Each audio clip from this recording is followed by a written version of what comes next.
Quel réel plaisir de vous retrouver après ces petits moments de trêve, mesdames, messieurs. Il fallait pour nous le temps de reconstruire, de se préparer pour venir vous servir à nouveau avec de nouveaux contenus, de nouveaux invités. J'ai vraiment le plaisir de vous servir grâce à cette émission, Choc d'idées, votre émission de réflexion et d'analyse des questions d'actualité. Alors, pour ce numéro, j'ai le plaisir de recevoir un représentant d'un mouvement d'activisme politique ou social, idéologique, Urgence panafricaniste. C'est un ami, il est d'ailleurs un habitué de ce plateau. J'ai voulu commencer avec lui parce qu'il a un franc-parler, parce que c'est un idéologue, parce qu'il a un discours qui m'intéresse personnellement et qui vous intéresse également. Lui, c'est Monsieur Fortifi Lushima. Il est coordonnateur de Urgence panafricaniste Kinshasa, le mouvement qui est lié à Monsieur Kémy Séba. C'est avec lui qu'on va discuter pour ce tout nouveau numéro. Alors, comme on fait d'habitude, ne regardez pas cette émission tout seul. Allez partagez-la, partagez le lien, parce que vous pouvez le retrouver sur YouTube, Eco Télévision, mais également chez Eco Police sur TNT. Aujourd'hui, il sera question de parler encore une fois de la paix. Tant qu'on n'a pas la paix, on n'arrêtera pas d'en parler. La guerre à l'Est continue de faire de ravages, continue de faire des morts, et l'urgence panafricaniste, qui est un mouvement panafricaniste, est très intéressé par la question de la paix, parce qu'il n'y a pas de développement sans la paix. C'est pour ça que je reçois pour vous Fortifi Lushima, comme je le disais. Alors, Monsieur Fortifi, bonjour. Bonjour, très cher frère. J'ai le réel plaisir de vous recevoir. Le plaisir de partager. C'est vrai qu'on a fait beaucoup d'émissions qui ne sont pas passées, faute de difficultés techniques. Ça sera peut-être une première en tête-à-tête pour Eco Télévision. Alors, comment se porte le mouvement Urgence panafricaniste? Après, surtout que le coordonnateur n'est plus en France.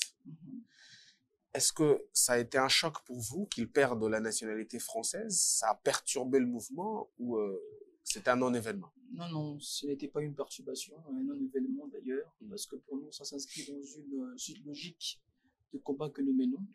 Nous savions depuis très longtemps que la France était née à ce que notre leader panafricaniste, à ce que notre président du mouvement puisse être dessus de sa nationalité. Et le jour où nous avons obtenu cette information, nous avons été, en tout cas, il faut le dire les choses très clairement, nous avons jubilé. C'était un motif de joie pour vous? C'était un motif de joie parce que on s'est dit que lorsque l'ennemi, l'adversaire vous attaque constamment, cela signifie que vous êtes sur la bonne voie. Et cette déchéance de nationalité nous a fortement plu. D'ailleurs, nous avons pris un verre pour fêter cette déchéance et nous pensons que le combat continue. Et d'ailleurs, mais comment vous allez fêter ça? Juste pour terminer, aujourd'hui, le gouvernement du général Tiani a récompensé M. Kémy Séba en lui donnant les passeports diplomatiques, qui lui permet en tout cas de se déplacer aux quatre coins du globe. Le gouvernement français pensait qu'en voulant déchoir cette nationalité à Kémy Séba, ils allaient en tout cas réduire ses déplacements aux quatre coins du globe, mais les ancêtres ont prouvé qu'ils sont avec nous et nous continuons ce combat. Est-ce que le fait pour les Niger aujourd'hui, d'abord de faire de lui, enfin le président a fait de lui un conseiller à qui il a remis un passeport diplomatique, on sait que le Niger est plutôt en propension russe, cela ne confirme-t-il pas les soupçons qui ont été diffusés un peu de partout, comme quoi vous êtes des agents russes, iraniens, pour propager la cause de ces puissances-là, leur permettre de conquérir l'Afrique? Parce que comment vous expliquez que M. Kémy Séba, qui est béninois, qu'on lui fasse autant d'honneur par un président nigérien, qu'on lui donne même un passeport diplomatique pour qu'il ait la possibilité de continuer? Écoutez, ça va faire plus de 25 ans que Kémy Séba mène ce combat panafricaniste. Lorsqu'il a commencé ce combat en 99, la Russie n'était même pas ce qu'elle est aujourd'hui. L'Iran n'était même pas ce qu'il est aujourd'hui, désolé. La Chine n'était pas ce qu'elle est aujourd'hui. Nous avons commencé ce combat politique avant que la Russie puisse être dirigée par M. Poutine, avant de rencontrer les Russes, avant de rencontrer les Iraniens. Et aujourd'hui, il se trouve qu'il y a une reconfiguration des enjeux géopolitiques. On ne peut pas être dans une négation en voyant cette réalité. Et donc, nous essayons de pouvoir construire à chaque fois des partenariats géopolitiques avec chaque État qui sont dans une logique souverainiste, qui sont dans une logique anti-impérialiste. Et donc, entretenir des partenariats avec ces gens d'État ne veut pas dire que nous sommes leurs agents. D'ailleurs, ceux qui nous suivent un tout petit peu savent que nous sommes des Noirs très fiers de notre identité, très arrogants de notre culture, et nous ne pouvons jamais être réduits en étant des agents des puissances, on va dire, caucasiennes, parce qu'en réalité, le russe reste des caucasiens. Effectivement. Les Iraniens sont des Amnayas. Mais vous discutez très bien avec eux. Mais écoutez, le problème c'est que, vous savez, la France discute avec les Iraniens. Oui. Les Américains discutent avec les Russes. Oui. Mais le problème, c'est que lorsque l'Africain décide de collaborer avec ces États-là, on dit que cet Africain devient automatiquement un agent. Vous n'êtes pas un État. Urgence panafricaniste, c'est pas un État. Mais écoutez, parce que vous n'avez jamais correctement, en tant qu'association, discuté avec l'État français. Pourquoi l'État russe? Pourquoi bien discuter avec l'État russe et jamais bien discuter avec les États occidentaux autres que la Russie, par exemple? Non, mais nous sommes très clairs sur le sujet, mon frère. Nous disons que l'Europe aujourd'hui s'y positionne, en tout cas l'Occident s'y positionne avec son arrogance, et cette arrogance-là ne plaît pas aux activistes panafricanistes. Et nous ne pouvons pas collaborer avec des États qui ne veulent pas respecter notre souveraineté, qui ne veulent pas respecter notre dignité. Et d'ailleurs, raison pour laquelle nous sommes, parce qu'il faut dire les choses très clairement, nous ne sommes pas opposés à la population blanche, nous ne sommes pas opposés à la population occidentale. Nous avons des coopérations avec les Gilets jaunes, par exemple, nous travaillons avec les Gilets jaunes.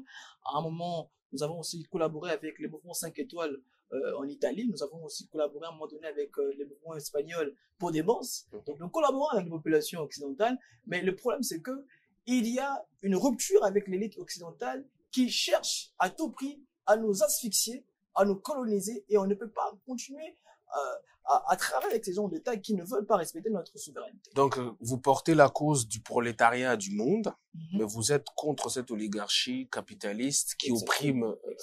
Alors, moi, je veux comprendre parce que on est toujours dans le cadre de la paix. Comme c'est l'introduction, on va prendre un peu l'actualité comme ça. Quand l'Iran, récemment, a bombardé en Israël, ça n'a pas visé que l'oligarchie. D'ailleurs, l'oligarchie était protégée parce qu'ils en ont le moyen. Exactement. Mais j'ai cru comprendre, vous me direz le contraire si je me trompe, que ça a été, pour vous, Urgence panafricaniste, un acte correct. Que vous ne l'avez pas dénoncé. Est-ce que, en ce moment-là, vous êtes toujours vous partagez la souffrance avec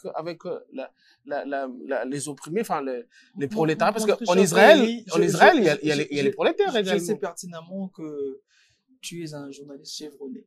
Ce n'est pas aujourd'hui que tu as commencé le journalisme. Et je pense que tu es très bien informé sur le sujet. En effet.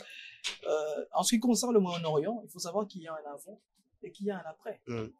Israël, depuis sa naissance, ne fait qu'attaquer l'Iran, ne fait qu'attaquer les Libans, ne fait qu'assujettir la Palestine.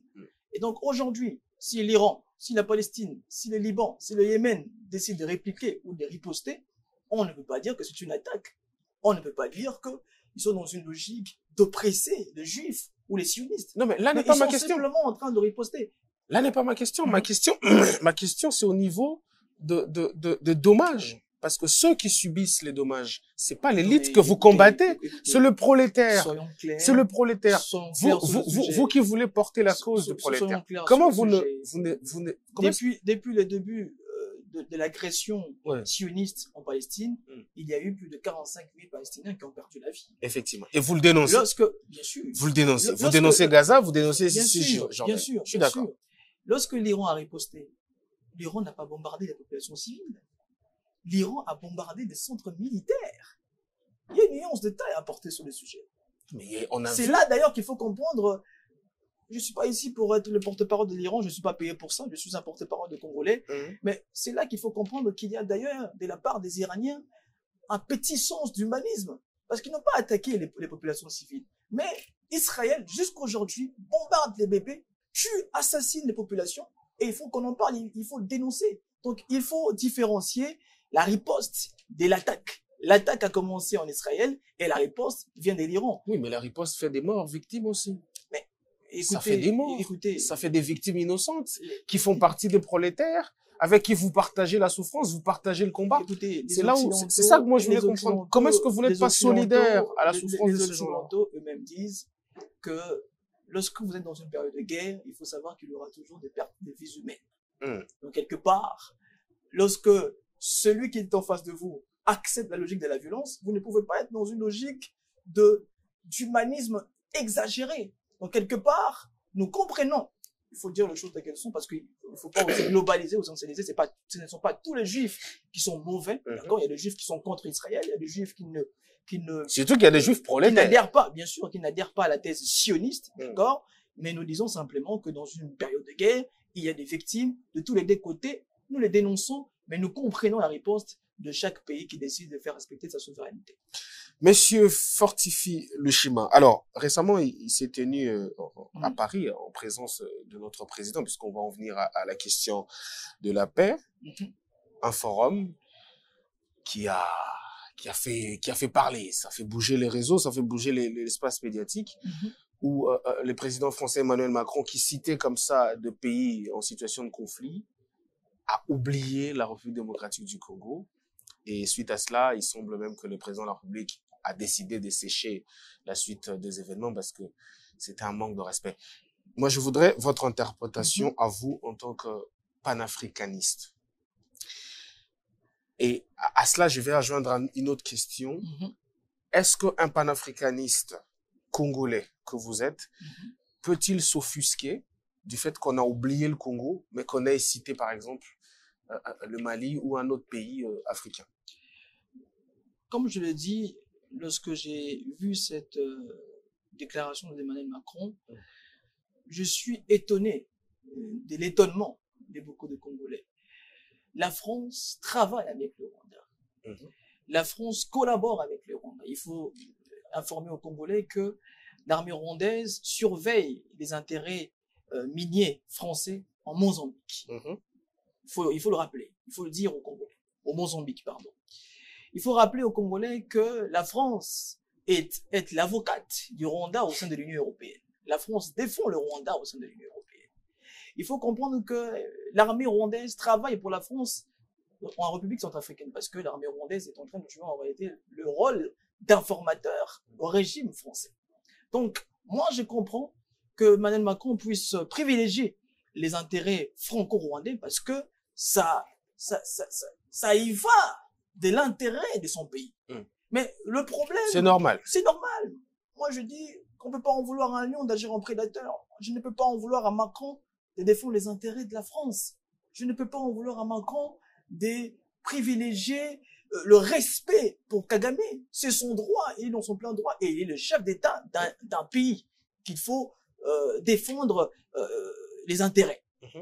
Mais le problème ici, c'est notre président qui a gaspillé, il faut le dire, il faut dire les choses telles qu'elles sont, qui a gaspillé les deniers publics pour aller dans un pays où il n'est pas privilégié, où il n'est pas respecté. C'est le cas de l'OIF. Écoutez, on est membre de l'OIF. Écoutez, dans un État, il y a des rapports de force, il y a des intérêts qui doivent être respectés. Lorsque vous êtes dans une organisation et que votre voix n'est pas prise en compte, à un moment donné, vous devez assumer votre responsabilité de quitter cette organisation. On doit quitter la francophonie. Nous sommes membres de la francophonie. Qu'est-ce que la francophonie a réellement apporté au Congo depuis que nous y sommes membres? Il n'y a pas de résultat. Et lorsqu'il n'y a pas de résultat, qu'est-ce que vous faites? Vous quittez. Écoutez, le Sénégal est membre de la francophonie, mais le président sénégalais n'a pas pris part aux assises de l'organisation de la francophonie.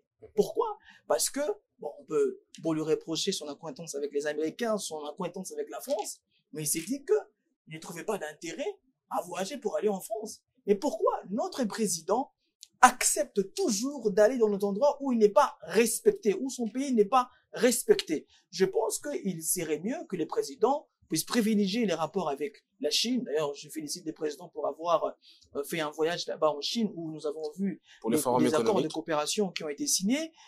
Il a récemment rencontré l'ambassadeur russe, c'est aussi à féliciter parce que nous avons proposé cela depuis très longtemps, Urgence panafricaniste, et nous félicitons ces genres d'actes qu'il pose, mais il faut que nous puissions arrêter de penser que la France sera aux côtés de notre pays. Ça ne peut pas se faire parce que la France a décidé de travailler avec le Rwanda. On doit respecter cela. On doit respecter la prise de décision de Macron de travailler avec. Donc on doit quitter l'OIF du fait qu'aujourd'hui la France a décidé de travailler. Non, on doit quitter l'OIF parce que cette organisation ne respecte pas les intérêts du Congo. lorsque vous êtes dans une organisation qui ne respecte pas vos intérêts, vous la quittez. Simplement cela. C'est comme ça qu'on impose le respect. Alors, on est en guerre d'agression, parce que c'est comme ça que ça se dit sur l'espace international. Nous sommes agressés par le Rwanda. Moi, je vais poser une question. Non, je ne suis pas tout à fait d'avis que nous sommes agressés par le Rwanda. Moi, je pense qu'on est agressés par les États-Unis via le Rwanda. Via le Rwanda. Voilà. Et c'est le narratif qui met tout le monde d'accord aujourd'hui. Voilà, je vous prête ces narratifs-là. Nous sommes agressés par l'élite occidentale, on va le dire de manière générale, via le Rwanda. Donc, le Rwanda en porte une forme de responsabilité tout de même.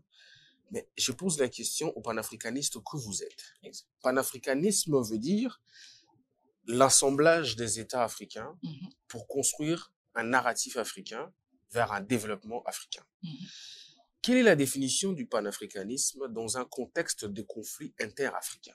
Ça veut dire, moi, le Congolais, qui, de quelconque manière, on voudrait à un Rwandais, comment dois-je comprendre le panafricanisme en ce moment-là? Écoutez, il faut nuancer les choses. Et il faut être beaucoup plus précis dans l'analyse. Ce n'est pas le Rwanda qui agresse le Congo. Ce n'est pas la population rwandaise qu'on utilise pour agresser le Congo. C'est l'élite rwandaise, on va dire, principalement Tutsi, qui décide de jouer le jeu de l'américain, de jouer le jeu des États-Unis, de jouer le jeu de l'oligarchie occidentale. Et vous n'êtes pas sans savoir, monsieur Eli, qu'il y a de très bons rapports partagés entre les masses populaires rwandaises et les masses populaires congolaises. Il y a jusqu'aujourd'hui des Congolais qui vont faire du commerce au Rwanda. Il y a jusqu'aujourd'hui des Rwandais qui viennent faire le commerce au Congo. Donc la question se situe pas au niveau des masses populaires, au niveau du prolétariat. La question se situe au niveau de l'élite politique rwandaise qui a une ambition expansionniste. Donc si aujourd'hui on doit lire la question d'insécurité au Kivu, on ne doit pas l'indexer ou le mettre sur le dos, la mettre sur le dos des Rwandais, mais il faut plutôt la mettre sur le dos de l'élite politique rwandaise. Maintenant, comment un panafricaniste doit agir dans ce cas? Nous avons un monsieur qui est à la tête du Rwanda qui a décidé d'être le potiche des Américains, qui a décidé d'être le valet, le proxy des Américains. Dans cet cas d'espèce, M. Kagame est perçu par beaucoup d'Africains comme un traître à la cause panafricaniste. Et toute personne, il faut aussi préciser qu'il y a une complicité congolaise, il y a des Congolais qui aussi ont décidé de jouer le jeu des Américains, il faut dire les choses telles qu'elles sont. Mais à partir du moment où M. Kagame se comporte comme un traître, l'Afrique tout entière est contre sa personne et contre sa politique. Donc, en tant que panafricaniste, nous sommes contre Kagame parce qu'il a décidé de jouer le rôle des Occidentaux en tuant ses propres frères africains. De quelle Afrique parle-t-on? Je parle de l'Afrique d'Ibrahim Traoré, je parle de l'Afrique du général Tiani, je parle de l'Afrique d'Assimi Goïta, je parle de l'Afrique de cette jeunesse qui décide de se comporter en homme digne et qui décide de combattre les traîtres. Elle est minoritaire, cette Afrique, parce qu'on a vu Paul Kagame recevoir tous les présidents de pays africains, même les nouveaux élus. Je parle du Sénégal, par exemple. Je vous rappelle aussi, même certains acteurs politiques maliens sont allés voir Paul Kagame. Paul Kagame, il y a une coopération entre le Burkina Faso et le Rwanda, ça se fait. Écoutez, donc, de quelle Afrique parle-t-on? Quelle est cette Afrique-là qui donne le dos à Kagame pour soutenir la cause que vivent les Congolais depuis 30 ans? Écoutez, le 2 août, il y a eu des mobilisations qui ont été organisées au Burkina Faso. La population burkinabé qui s'est levée pour dire non à l'agression américaine via le Rwanda. Il y a eu des mobilisations au Mali. Nous avons organisé des mobilisations au Mali, au Sénégal et dans d'autres pays africains. À la commémoration du génocide congolais. Voilà, ce qui prouve que la population, les masses africaines sont pour la population congolaise. Mais on doit aussi être dans une froideur lorsqu'on décide d'analyser les faits politiques. Entre les États, il n'y a que des intérêts. Si Ibrahim Traoré, qui accède au pouvoir, pense qu'il y a des intérêts burkinabés à défendre au Rwanda, il a le droit d'aller discuter avec Paul Kagame. Si Assimi Goïta, qui accède au pouvoir au Mali, pense qu'il y a des intérêts maliens à défendre au Rwanda, il peut aller le défendre. Je ne reprocherai jamais, nous ne reprocherons jamais à monsieur Assimi Goïta d'aller coopérer sur certains points, dans certains domaines, avec le Rwanda. D'ailleurs, notre propre État, jusqu'à aujourd'hui, n'a pas rompu totalement avec le Rwanda. Donc, vous ne pouvez pas blâmer les autres qui coopèrent avec le Rwanda en disant que vous êtes des traîtres alors que vous-même, vous n'êtes pas dans une logique de rupture totale. Donc, quelque part, nous avons aussi une responsabilité. Donc, il faut comprendre que entre les États, ce sont les intérêts qui priment, mais entre le masse populaire, je pense qu'il y a un véritable soutien du peuple africain à la cause congolaise. Aujourd'hui, le panafricanisme, c'est plus un mouvement d'élite africaine. On doit considérer que le panafricanisme, c'est un mouvement essentiellement de la masse populaire africaine. On exclut les élites. Non, mais écoutez, nous disons toujours, parce que c'est notre idéologie, le panafricanisme, nous pensons que tout part du bas de la pyramide, parce que c'est le bas de la pyramide qui influence le sommet de la pyramide. Et dans cette réflexion politique, nous disons que la révolution partira des masses populaires africaines pour pouvoir toucher l'élite africaine. Et aujourd'hui, nous misons beaucoup plus, nous comptons beaucoup plus sur les masses populaires africaines que sur les élites africaines qui ne voient que leurs intérêts quelque part et qui ne veulent que parce que vous veniez là de valider la théorie des intérêts.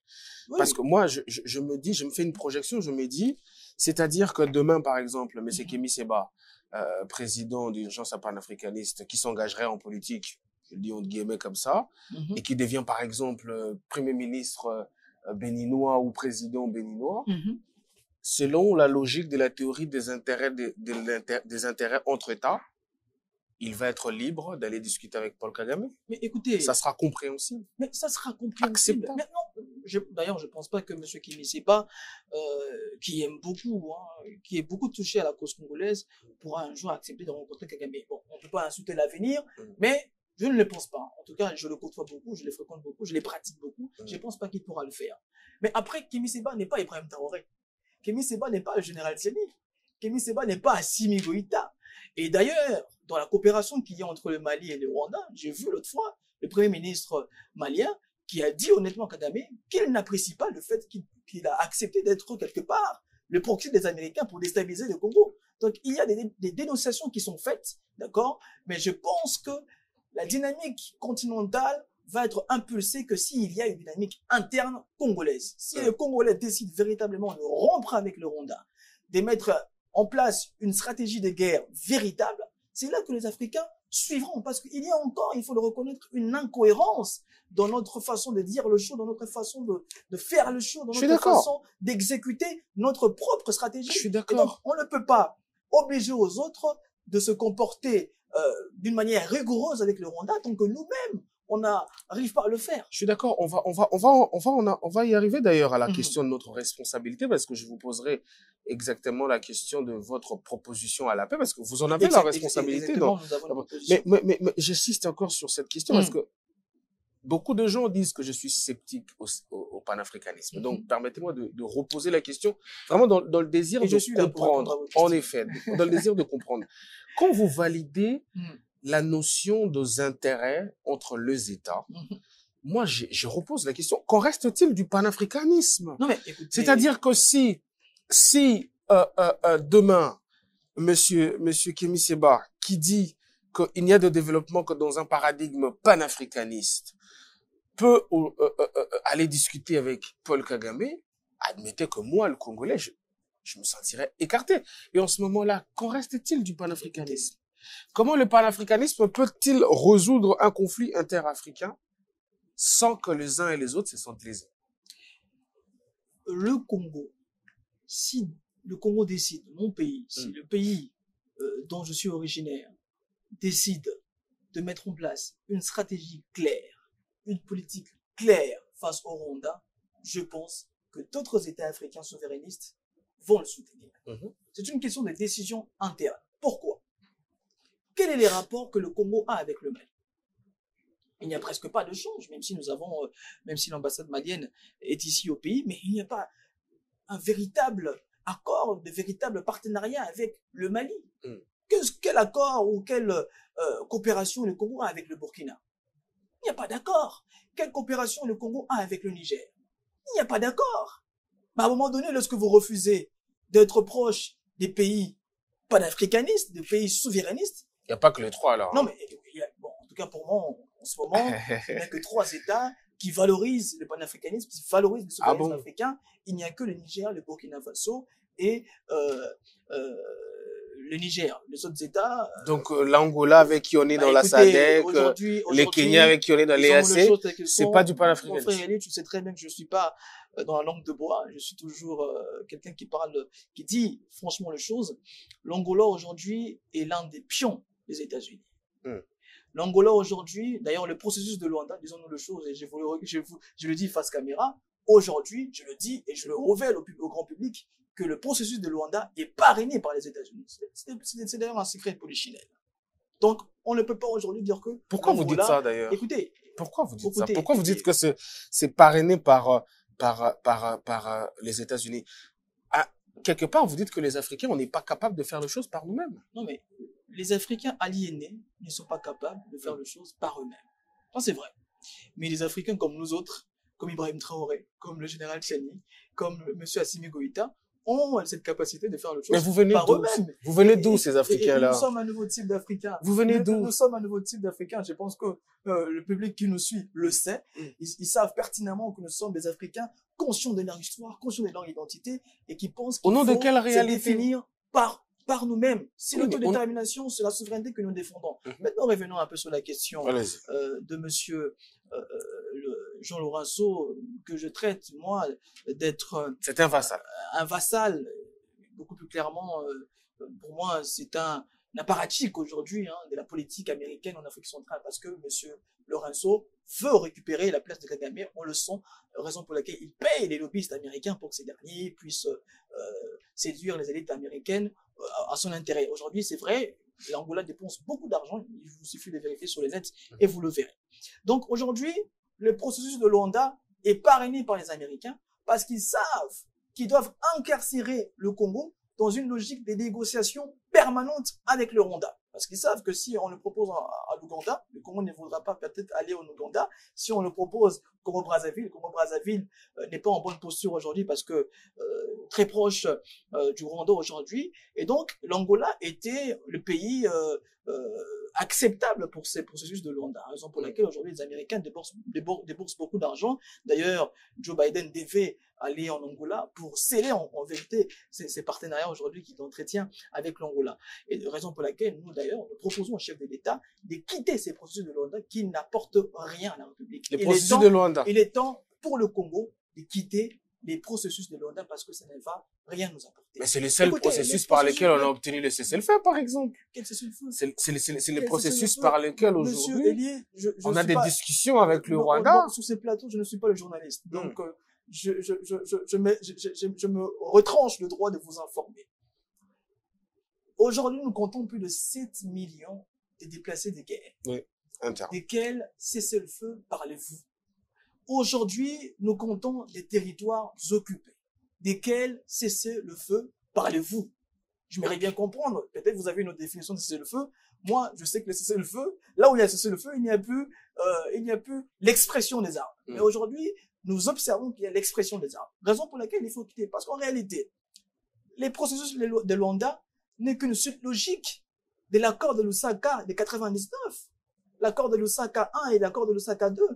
Le processus de Luanda aujourd'hui n'est que la continuité de Sun City et de Pretoria. Les processus de Rwanda n'est que la continuité d'Amane 1 et d'Amane 2 que nous avons eu avec le CNDP. Les processus de Luanda n'est que la continuité de l'accord que nous avons scellé à Kampala et à Nairobi.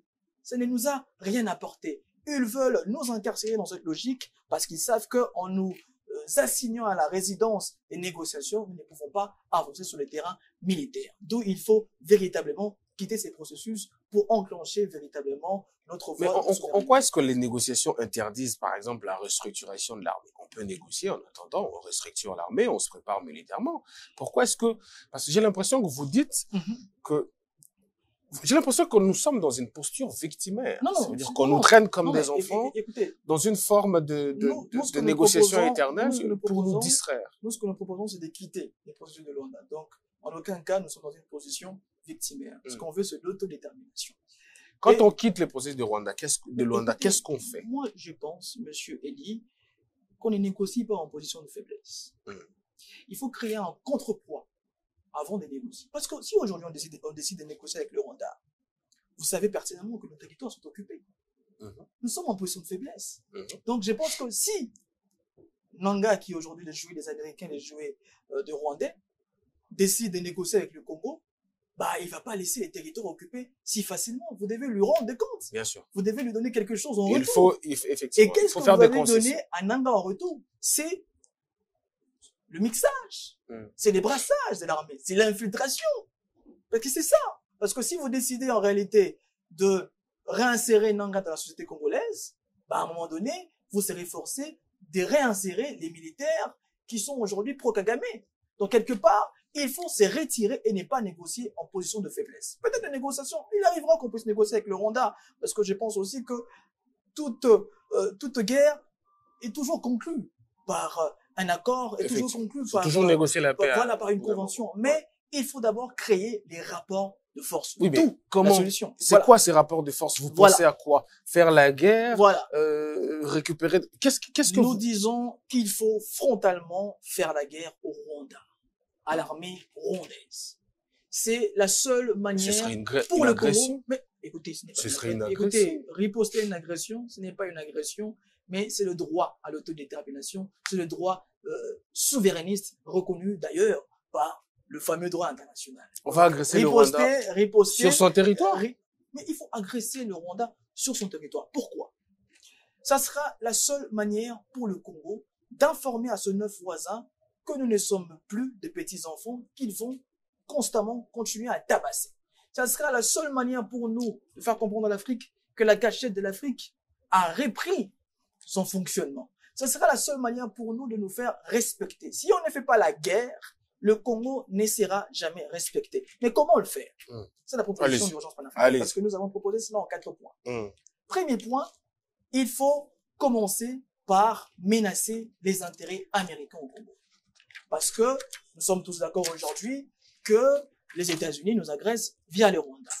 Et parce que les États-Unis ont décidé de garder leur position pour le Rwanda, nous devons aussi comprendre qu'il faut menacer tous les États qui décident de soutenir le Rwanda. Aujourd'hui, tous les politiciens le reconnaissent. D'ailleurs, j'ai vu M. Fayoulou aux États-Unis dire explicitement que les États-Unis soutiennent l'économie rwandaise qui, elle, alimente l'agression au Congo. Donc, quelque part, nous reconnaissons tous qu'il y a un soutien américain à la guerre que le Rwanda nous mène à l'est du pays. Donc, il faut menacer les intérêts des Américains au Congo. Ça sera la seule manière pour nous de contraindre les Américains à comprendre qu'il est temps que tout s'arrête, il est temps que le Congolais puisse en tout cas faire respecter sa souveraineté. Parce qu'aujourd'hui, Monsieur Elie, le monde n'est pas régi par le principe moraux. Le monde n'est pas régi par le droit international. Moi, je n'y crois pas en ce droit international. Je ne crois pas à ce droit international. Le monde est régi par les rapports de force. Le monde est régi par la puissance. Le monde est régi par toute règle qui tombe. D'ailleurs, certains parleront de la loi de la jungle, la loi du plus fort. C'est par ces canaux-là que le monde est régi aujourd'hui. Donc, ce ne sont pas des discours à l'ONU, comme nous avons vu le président de la République condamner le Rwanda, demander à ce que les États occidentaux puissent sanctionner le Rwanda, ce qui n'arrivera pas certainement. Donc, nous pensons qu'il faut arrêter avec les discours sur la morale, sur l'humanisme, sur les droits humains. Ça ne marche pas. Nous sommes face à des puissances capitalistes qui ne pensent qu'à leur profit. Et face à des États capitalistes, il faut toucher à leur poche. Dès lors que vous touchez aux poches. Mais aujourd'hui, a-t-on suffisamment la puissance pour menacer il y a des intérêts américains, il y a des multinationales américaines ici sur le territoire. Je pense qu'il est temps que nous puissions faire partir ces multinationales-là. Aujourd'hui, on peut coopérer avec les multinationales russes, on peut coopérer avec les multinationales iraniennes, on peut coopérer avec les multinationales chinoises, même s'il faut aussi, je le dis, condamner le pillage ou la spoliation exercée par certaines multinationales chinoises. Parce que j'ai vu beaucoup de gens de la diaspora me critiquer en disant que je suis pour la Chine. Donc, je ne suis pas pour la Chine, mais je vois le jour très clairement. Je suis dans la froideur de la géopolitique. Et donc, je dis qu'il faut menacer tous les intérêts américains en RDC.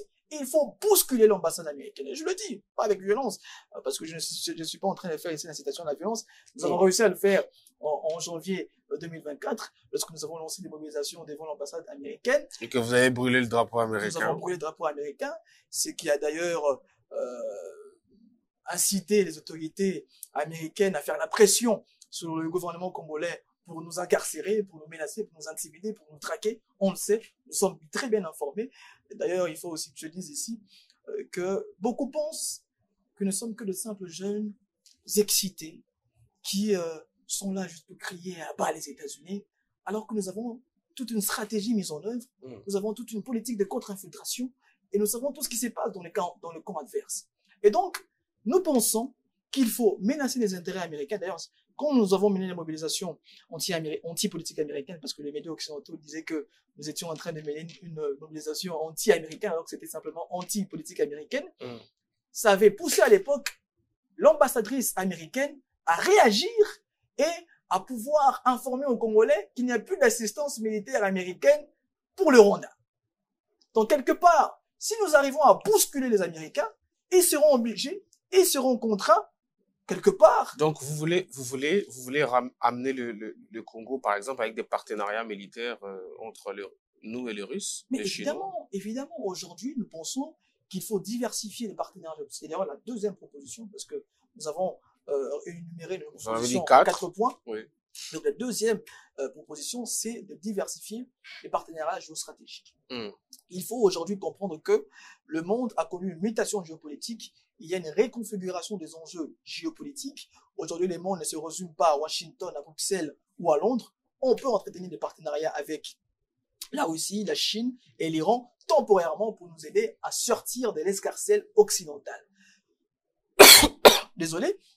Donc, si on pose donc cet acte-là qui a un grand sens géopolitique, nous allons aussi menacer les intérêts occidentaux et nous allons faire comprendre aux occidentaux qu'ils ne sont pas le seul dans ce monde, qui ne sont pas le baromètre de l'humanité. Parce que le problème, c'est que l'Occident, avec son arrogance, pense que le Congo, les politiciens congolais ne peuvent pas vivre sans eux. À partir du moment où ils ont cette compréhension des enjeux, ils se disent, il faut continuer à les assujettir, il faut continuer à les dominer, il faut continuer à les dicter politiquement.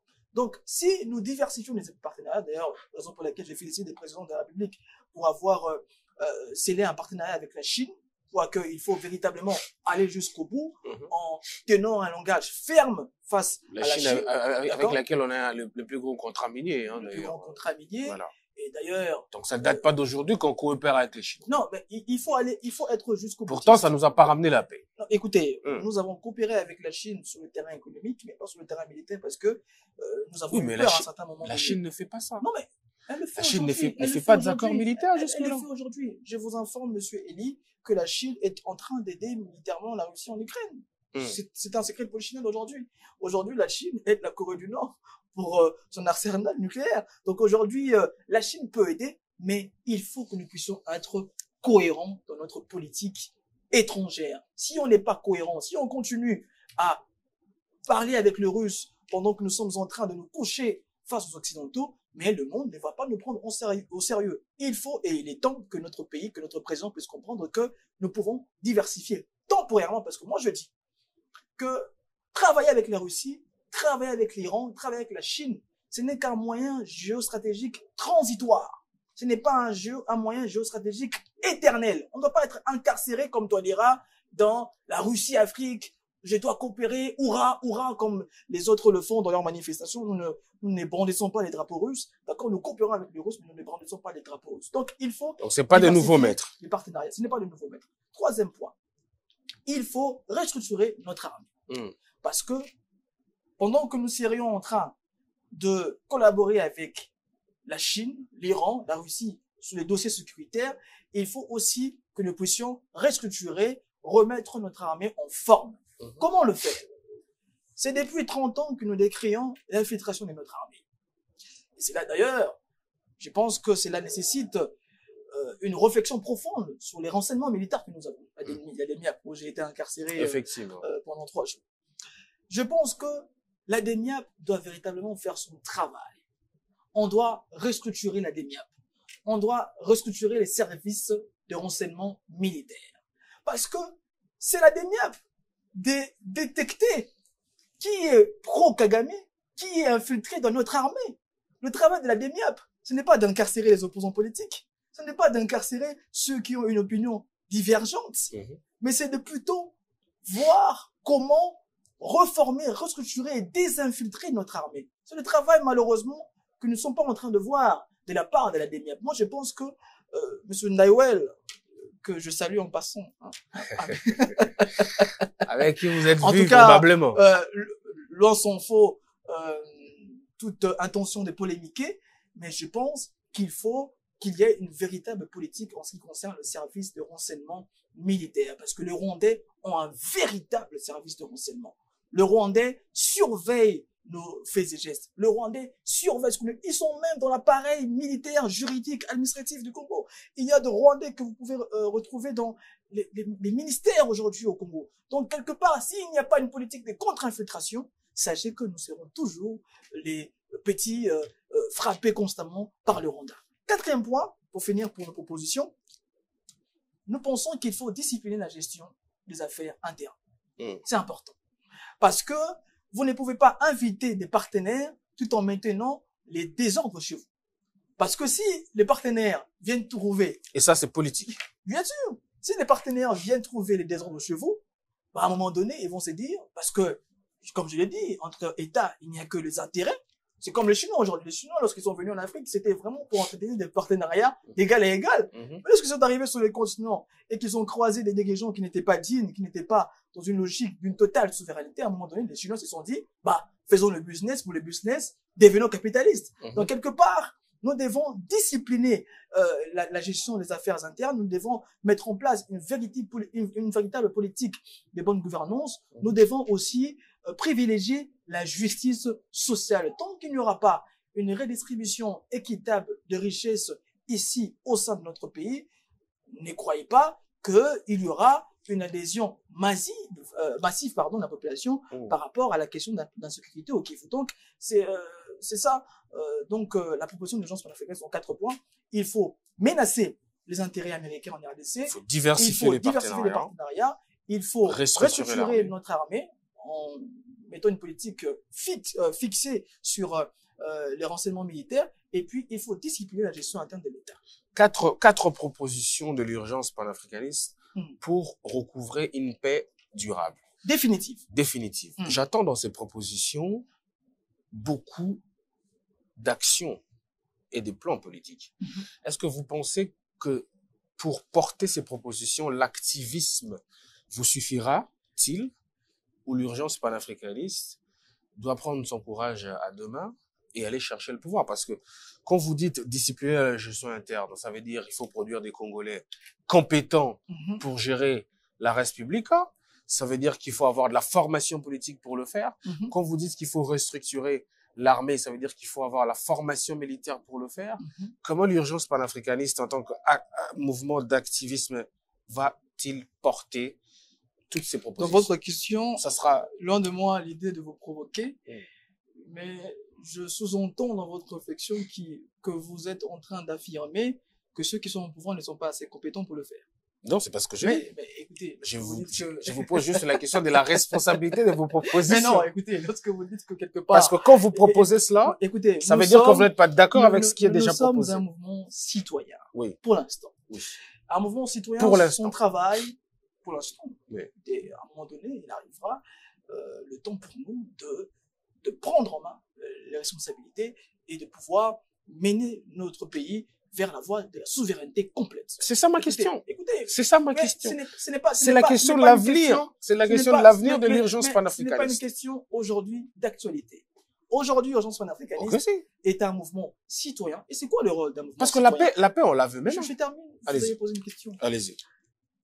Le rôle d'un mouvement citoyen, c'est de faire la pression sur les autorités et c'est d'influencer les décisions gouvernementales. Notre travail, c'est de tout faire, en tout cas pour l'instant, pour pousser le gouvernement à agir dans le respect des aspirations du peuple. C'est notre travail pour l'instant. Raison pour laquelle j'ai dit toujours que il n'y a pas de bisbille personnelle avec le régime, il n'y a pas de bisbille, c'est pas une question d'émotion. Je n'insulte pas les présidents de la République, je ne suis pas en train de critiquer d'une manière acerbe et irrationnelle le chef de l'État, mais je suis simplement... Ça veut dire que vous pouvez même porter main forte écoutez, je vais vous faire... au régime, par exemple. Non, pas du tout.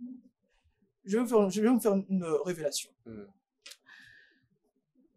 j'ai été invité dans une cérémonie restreinte organisée par des diplomates étrangers.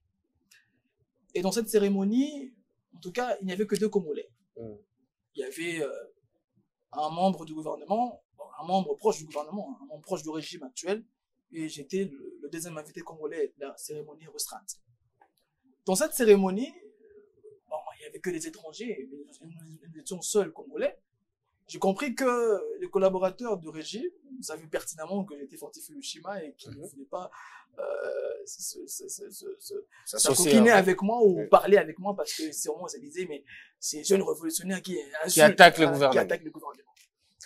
Quand je vois le monsieur, je me dis non, pour l'image de mon pays, parce qu'en réalité nous sommes aussi des responsables politiques. Je ne peux pas laisser ce plaisir aux étrangers de penser que nous avons des grandes divergences en interne. Je me suis approché et j'ai salué le monsieur.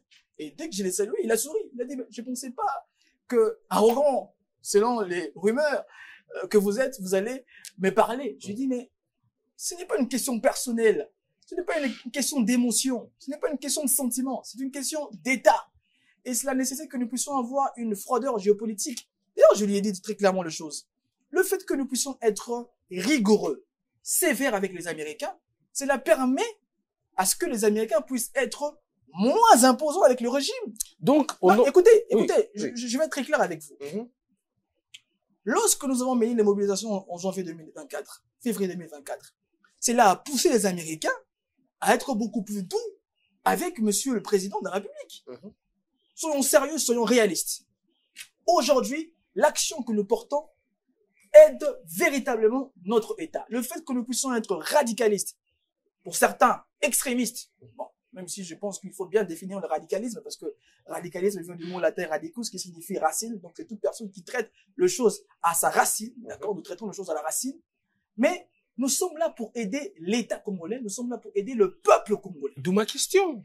Au nom de cette froideur. Notre responsabilité aujourd'hui, c'est d'influencer les décisions gouvernementales. C'est ce que je dis. Ce n'est pas d'être dans une guerre frontale avec certains personnages du régime. Je n'ai rien contre eux, je n'ai rien pour eux. Comme c'est pas une question personnelle, c'est pas une guerre frontale contre le régime. Au contraire, c'est pour permettre que le régime agisse à l'intérêt des Congolais. C'est ce que vous avez dit. C'est pour orienter le régime.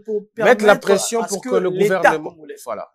L'État congolais, voilà. Pour que l'État congolais. Je n'ai jamais reçu les pourboires ou les bakshish de ce régime. Donc je suis pas ici en train de. Il n'existe pas d'État, enfin. Voilà. Donc je suis plutôt en train de parler d'un État qui doit se faire respecter. Et cet État doit être accompagné et l'État est toujours mené par un régime, par des mobilisations. Je suis d'accord, l'État est toujours mené par un régime. C'est comme ça que je vous pose la question. Au nom de cette froideur c'est simplement au Congo que nous avons une perception très réduite, très politicienne de la politique, très politicienne de l'écosystème politique. Oui, mais nous sommes au Congo. Moi, je parle de nos réalités. Ma question est une question de réalité, de la réalité politique. C'est comme ça que vous voulez pas que je vous pose la question. Moi, je vous dis, si jamais le gouvernement dit, OK, d'accord, on est d'accord avec les propositions de l'urgence panafricaniste.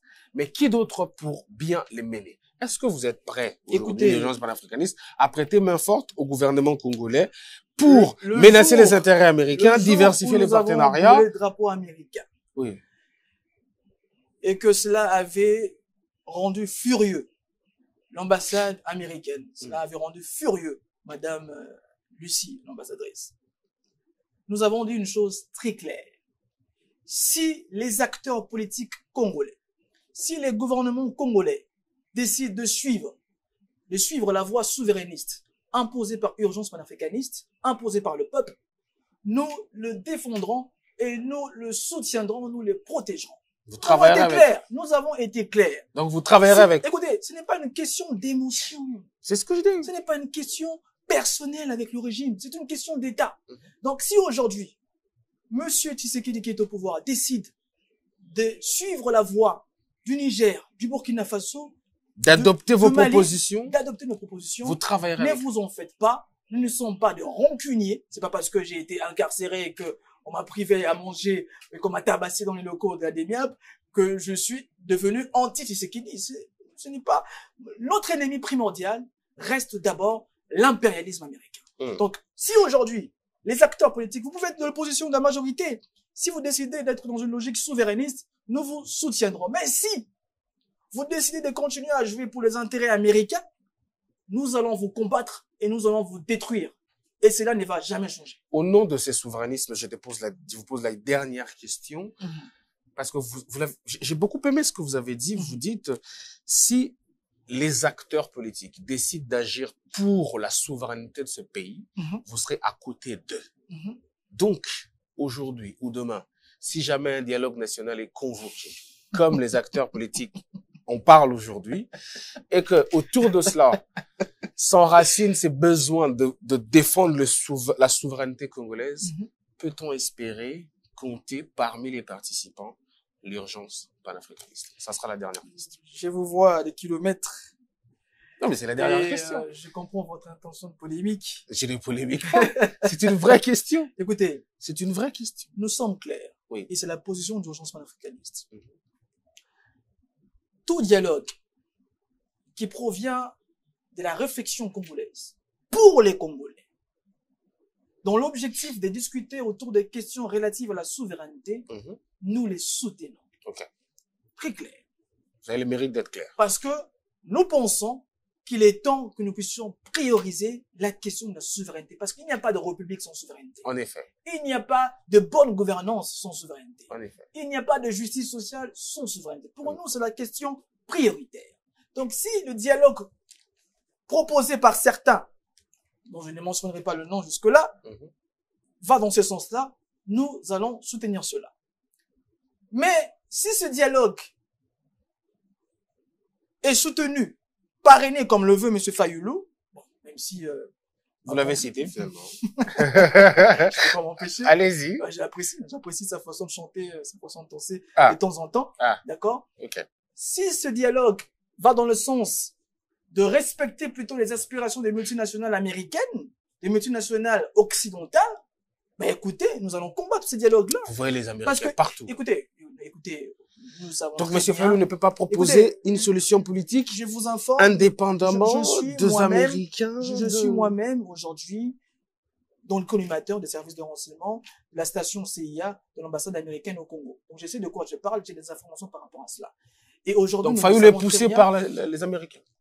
Aujourd'hui, je ne suis pas en train de dire que Fayoulou est poussé par les Américains, mais nous savons pertinemment aujourd'hui que Fayoulou veut que le dialogue proposé par lui soit parrainé par les Américains. Ah bon? Voilà, c'est un secret polichinelle aujourd'hui parce que il est allé aux États-Unis pour cela et il paie les lobbyistes américains pour que ces derniers puissent convaincre le gouvernement américain à parrainer et à financer le dialogue voulu par lui. Donc aujourd'hui, il n'y a même pas de débat là-dessus.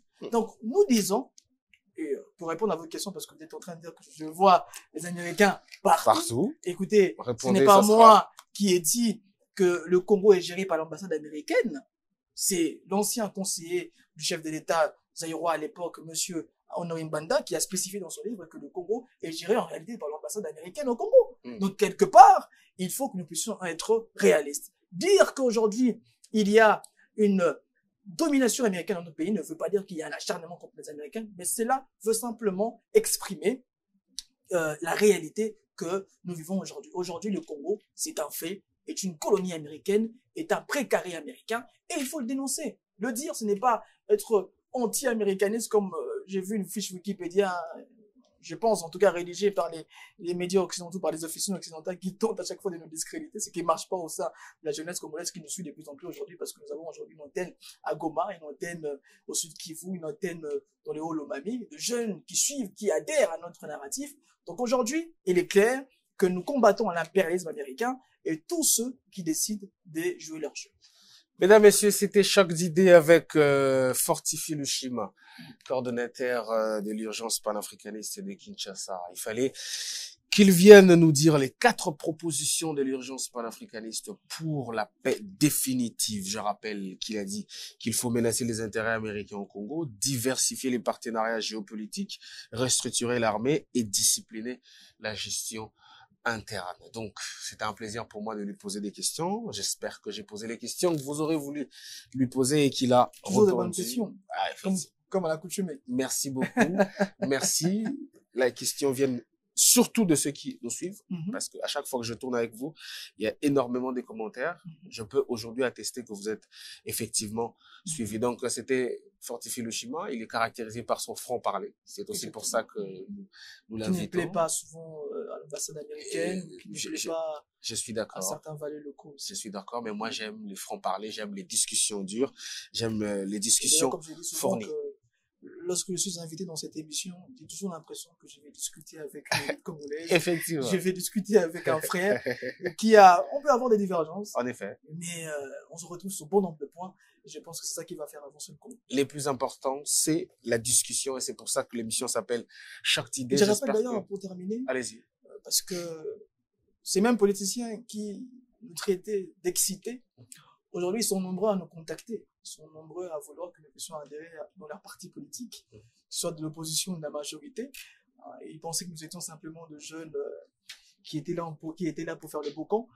Mais aujourd'hui, ils comprennent que nous sommes en réalité des responsables politiques qui ont compris la reconfiguration du monde et qui ont compris qu'il faut que le Congo puisse recouvrir sa souveraineté. Voilà. Et moi, j'ai dit bon vent à votre mouvement, surtout pour l'antenne de Kinshasa.